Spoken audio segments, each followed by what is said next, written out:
In a race, no time can be wasted. Runners pace themselves, knowing that winners only win by a fraction of a second. For Christians running life's race, the clock is also relentless. Once gone, time cannot be reclaimed. The Bible teaches believers to be redeeming the time, for the days are evil. Time must be used wisely every day. To see why? Stay with us. From Chicago's Moody Church, this is Running to Win with Dr. Erwin Lutzer, whose clear teaching helps us make it across the finish line. We're beginning a series on stewardship called The Joy of Generosity. And today, Dr. Lutzer begins with a message on Christ, the Lord of our time. It's great to be back here again. As you know, we were gone last week. My wife and I were in a place called Chattanooga, Tennessee. And you've probably heard of that place, and Precept Ministries. And just so that you remember that your pastor is subject to the same pushes and pulls and vicissitudes of circumstances, I want to tell you how we got there.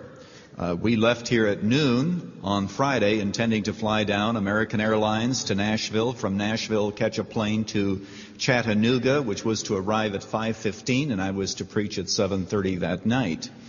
When we got on the plane here at O'Hare, Americans said that there was a problem with their plane. It had mechanical difficulties and would not be leaving for at least an hour. We were on the plane, and then we were told that. And then they said that the plane would not be going to Nashville because there was too much fog. It would be landing in Birmingham anyway once it did get off the ground. We thought, well, we're smart. We're intelligent people. We'll get off American. We'll try to find if there's another flight that'll make it down. Sure enough, you could have suspected it. United had a flight leaving in 15 minutes that would go to Atlanta. We could catch a plane from Atlanta, and we could make it to Chattanooga in time. So we ran over to United because they said, run. You've only got 15 minutes if you know what the distance is between American and United. And so we ran. And we found out later we could have walked very slowly. But nevertheless, we ran. We were told that United American didn't really check to know whether there was room, and technically there wasn't, but the guy was nice, and so he decided to put us on the flight anyway. The first thing we did when we were on the United flight is wait on the airstrip for an hour before takeoff. And then we flew to Atlanta, circled Atlanta for 40 minutes before we landed. By now, of course, there was no way for me to keep my speaking engagement, so the next flight out was at 8:30 from Atlanta to Chattanooga, and so we phoned ahead and said, I won't be there, but we are going to be on this flight, and Delta has a flight. Well, Delta, we were ready. Delta wasn't, but nevertheless, 8:30 came, 9:30 came, flight hadn't left, 10:30 came, 11:30 in the evening, they said, now it's time to get on this flight. We got on the plane, all sitting there, ready to fly. I said to my wife, well, at least we'll get there. We didn't have to spend the night in the airport.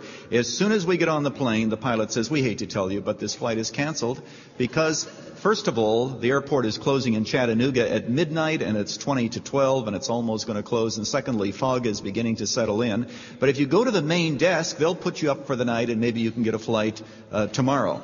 So we went to the main desk. That's a long way to go, just with our hand luggage. We went to the main desk.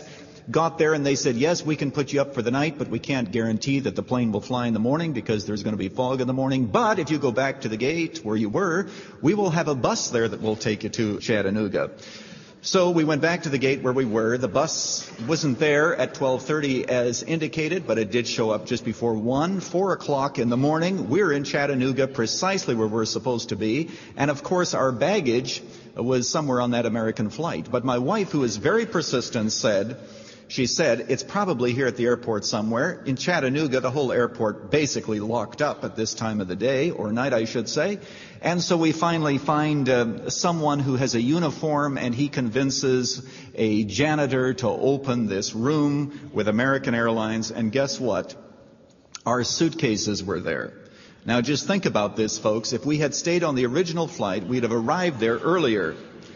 Assuming that we'd have arrived when our suitcases arrived. We don't know when our suitcases arrived, but we know it must have been before midnight because the airport closes at midnight. So we'd have been better off to stay with American. We went with United and ended up getting on at 4 in the morning. My wife said to me, she said, are you upset because we made that decision? I said, no, I'm not upset. And then I told her something that she knows altogether too well already. I said, honey, remember, I'm not God. You know, I've often thought to myself, if I were only God, I wouldn't make such foolish decisions. Have you ever thought of that?